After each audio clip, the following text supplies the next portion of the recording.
I'm sure you're now all itching to get onto the Q&A session. So the format that we will follow this afternoon is as follows.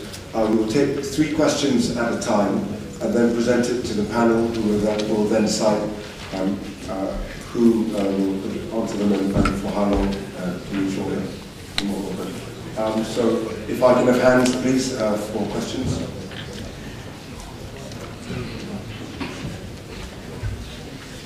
Yes.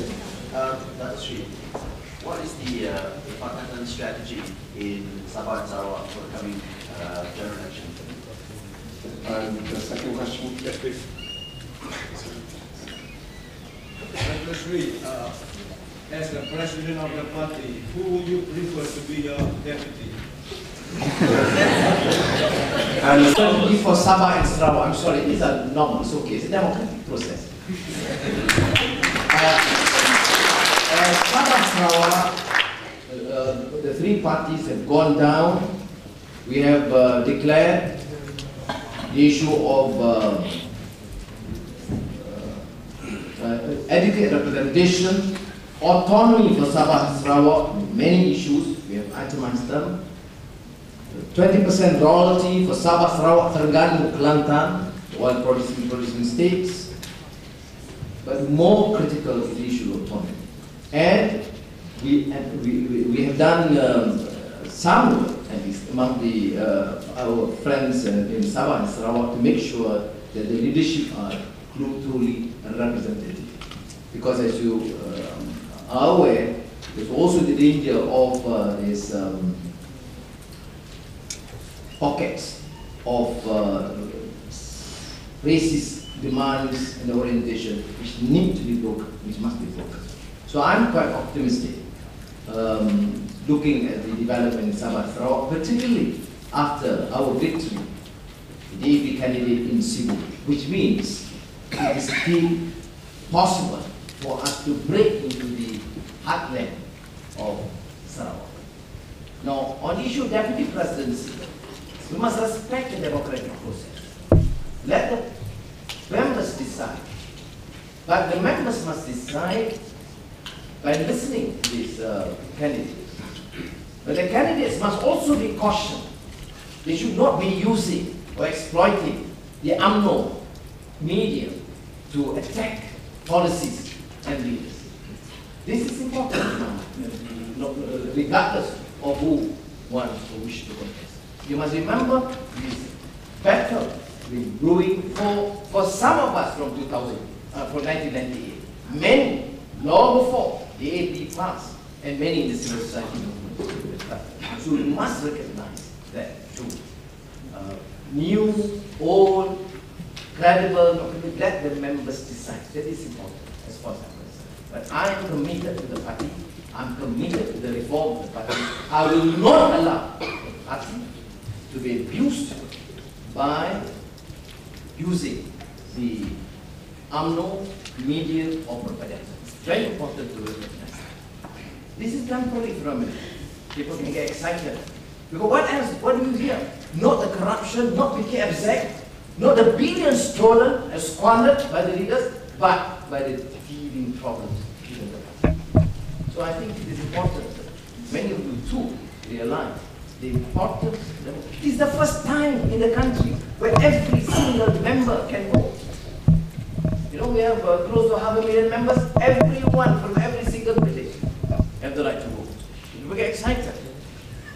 They have, massive campaigns.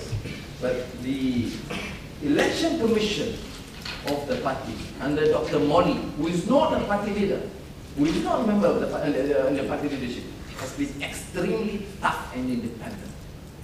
And we will have to recognize that. Even in deciding some issues in Permatan Power, we had no say. I and others had no say. We left it entirely to her and her committee to submit recommendations to us. Don't be too unduly excited about it. Some people take some extreme views. No. I trust the wisdom of the members. They've gone through hell. I don't think they're going to make a wrong decision. Let them make the decision. And all leaders are important.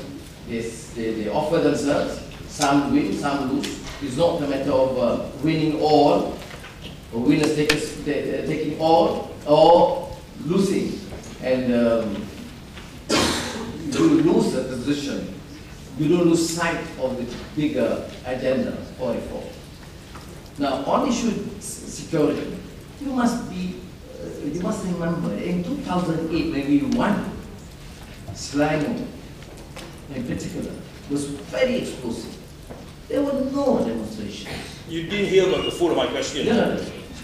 There was, we made it quite clear. After we won, all the party leaders, myself, Kit Siang, Hadi, were all in touch with the party apparatus at all levels in Selangor. No celebration whatsoever until there's a peaceful transformation. We are, of course, aware of that. UMNO seems desperate. They know, given half a chance of free and fair elections, they're going to lose.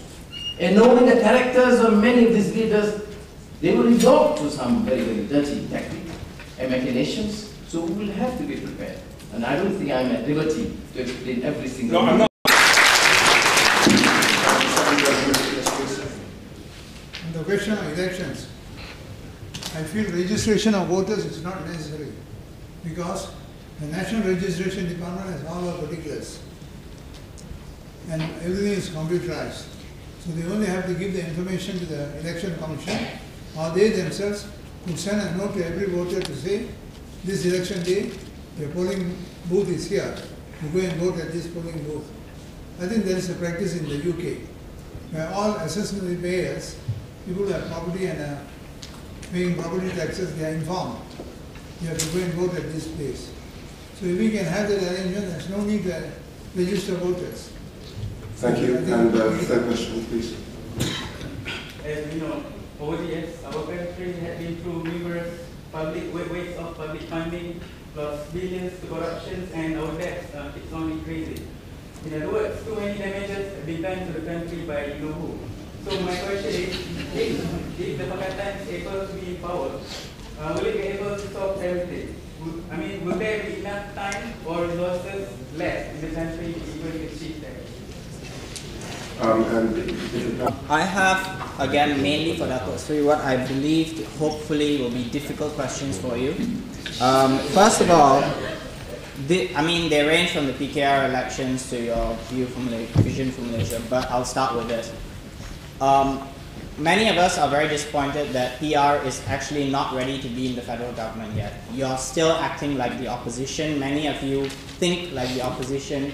You mainly go by negative campaigning and you harp on what the BN is bad about as opposed to what you are good for.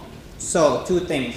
When do you plan to come up with a shadow cabinet? Because without a shadow cabinet, there is no chance that you can form a credible federal government.